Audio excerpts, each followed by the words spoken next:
Hi, I'm Sequoiah with Project Tree Collard, and today's video is sharing with you some of my favorite tomato varieties for hot, dry climates.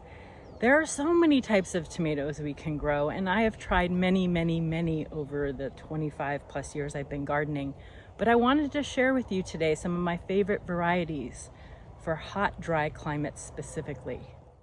So come with me down the row of smaller tomatoes in the garden to one of my new favorites, especially this year. It is Brad's Atomic Grape. These tomatoes make everyone want to try them. They are just so striking with their purples and greens and oranges and reds and yellows and these stripes. And they grow in these clusters that often ripen at the same time, even though some of the tomatoes on the end are smaller.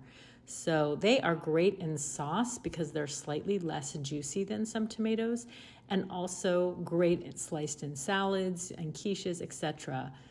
Just an all-around amazing healthy tomato. I grew it last year as well, but they tasted much better this year because we had better weather, and I highly recommend it.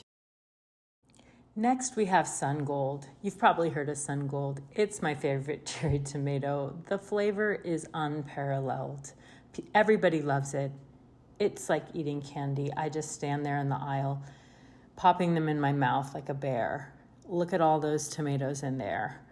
So it's wonderful. You can see some of the older leaves get a little funky on the downside, and they take a really long time to harvest. They're a very small tomato. Occasionally they're a little larger than that, but they're very small, so they take a long time to prepare in the kitchen.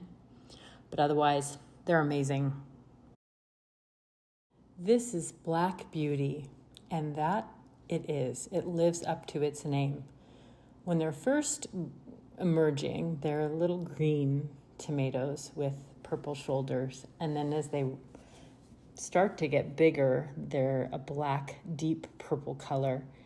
And then towards the end of the ripening cycle, as they're starting to get sweeter, they turn mostly red with purple on the shoulders. They're a wonderful, juicy, mid-size tomato, a great slicer, wonderful with mozzarella, great for canning. I just picked all of the ripe ones for canning. It isn't the most productive tomato out there, but I will definitely be growing this again. I think it's a keeper. And here I'm just going to show you the coloration on a ripe one. Excuse the splits from the rainstorm we just had. It normally does not split like that. Please support this channel by liking this video. Leave some comments with maybe some of your favorite varieties that you've been growing in hot, dry climates. And please subscribe to the channel. You'll be notified when I do make new videos, and it really helps encourage me to make more content. Thank you. This is Paul Robinson, and it's what you think of traditionally as a traditional tomato flavor, just the epitome of how you want it to taste, how it would be sliced in a sandwich, let's say. It's a mid to large size juicy tomato. It's really wonderful and very healthy plants and very productive as well. So I did just can, and some of these left got a little cracked in the rain, but it's great. This is Tiger Blush. I can't think of a more beautiful tomato. It's like the color of sunset. Just these beautiful colors and a little bit of striping as well.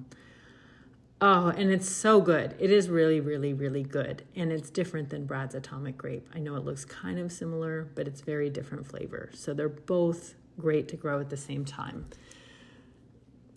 I can't imagine a year without Tiger Blush at this point in time. And the plants are really healthy and really prolific. I think it's just something that everyone in a hot, dry climate should try. And last but not least, we have Berkeley Pink Tie-Dye. This is a psychedelic tomato inside and out, and the bottoms have these funny indentations and markings, all of them. They're very heavy. This one might be a pound or so.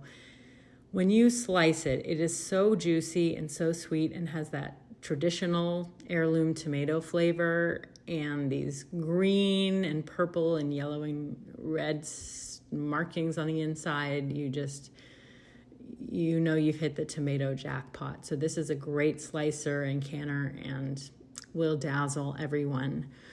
So I hope you've enjoyed this video.